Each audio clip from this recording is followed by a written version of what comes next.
Welcome to technically the first episode of the Moment After podcast. This is going to be a non-spoilers review of the newest movie that was written and directed by Brad Bird, The Incredibles 2. It stars Craig T. Nelson and Holly Hunter as Mr. and Mrs. Incredible. Samuel L. Jackson is back as Frozone. Eli Fussell is still playing Jack somehow. Sarah Vowell is Violet. Huck Milner is absolutely crushing it as Dash. Catherine Keener and Bob Odenkirk are Evelyn and Winston Dever. It's sitting at a 94% for critics on Rotten Tomato. I really like this movie. Hearing that score come pouring out of the speakers at the theater again is freaking magnificent. Now, let's talk about what really worked for me here. They do another castle edit, and I always love these things. After seeing this one, I'm really looking forward to see what they do with Wreck-It Ralph, because maybe it could be the Mario Castle or something like that. I mean, that would be so cool. This movie is fast-paced, boy. It really moves along at a fast clip, and because of that, I wish it had a little more time to spend with some of the scenarios and some of the characters. The thing I'm very happy about, though, is that they didn't mater Edna. Cars came out, and people were head over heels for Mater. They thought he was hysterical. They thought he was funny. The same thing happened with Minions and Despicable Me. Now, we get Cars 2, and it sucked. Mater wasn't the reason that it was bad, but it definitely didn't help the situation at all. They just didn't know how to use him. He's a support character, and that's where he should have stayed. So with Edna being so popular, I was really worried that she was going to be everywhere in this movie, and they were just going to overdo it. Not so. I'm really happy. She's in this movie as much, if not a little bit less than the first one. We get to see a lot more supers in this movie, and because of that, a lot more powers. Now, it's always fun to see powers on screen and see the fun and inventive ways that they're using them, and Elastigirl is the perfect example of that. Speaking of perfect examples with Elastigirl, they actually give a very good and compelling reason as to why they want to use Elastigirl to help promote the supers and not use Bob. But getting back to her powers, you can see that they're having so much fun using them. Just different ways she can move around. She's contorting her body into all kinds of different shapes.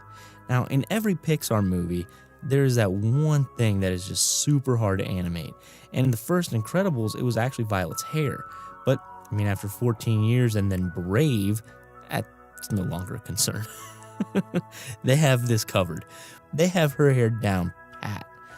In this movie, it was Elastigirl's motorcycle. Now, this thing was so cool. The animation on it was great, but how they used it in combination with Elastigirl's powers, now that was awesome. Again, out of the kids in the movie, they really focused on Violet. Violet was the one getting things done. Dash was there to be Violet's little brother, just annoying and super obnoxious. It's perfect at it. Jack was there just for the lulz and to have fun. Jack, he just steals the show. He just steals every single scene that he's in. He is freaking great. And on a technical level, the graphical jump from the first one to Incredibles 2 is amazing.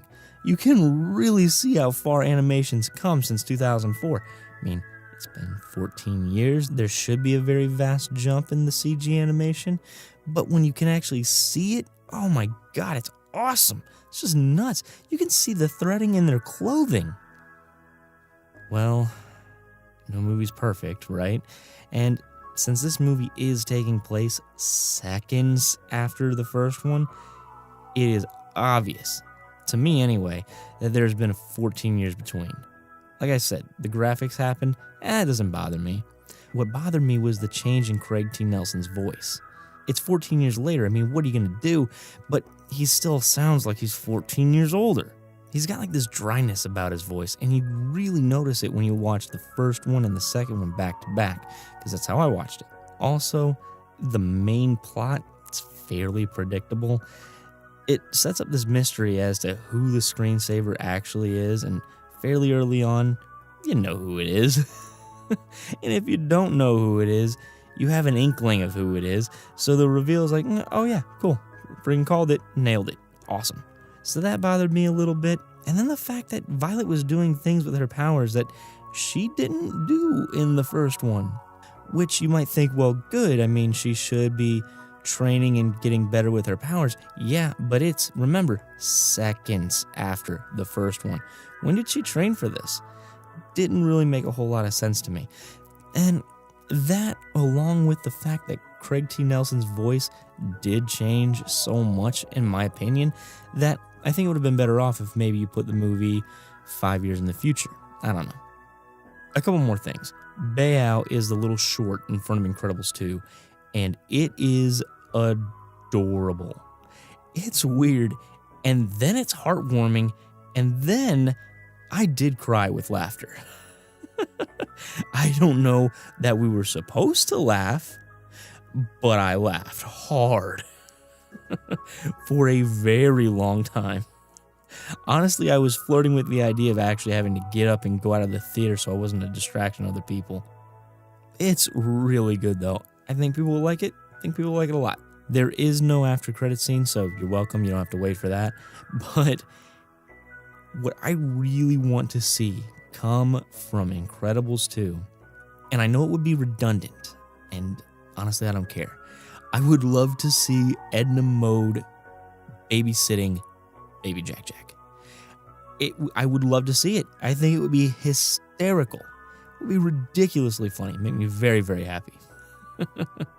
This is just a fun movie.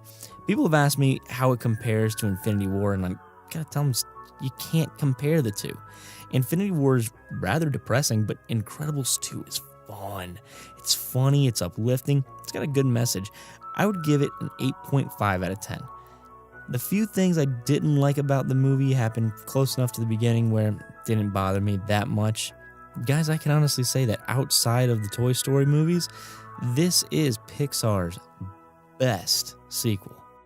I love it. So, have you seen Incredibles 2 yet? If you have, let me know what you thought about it in the comments below. You can find me at nocturnaldisney@gmail.com.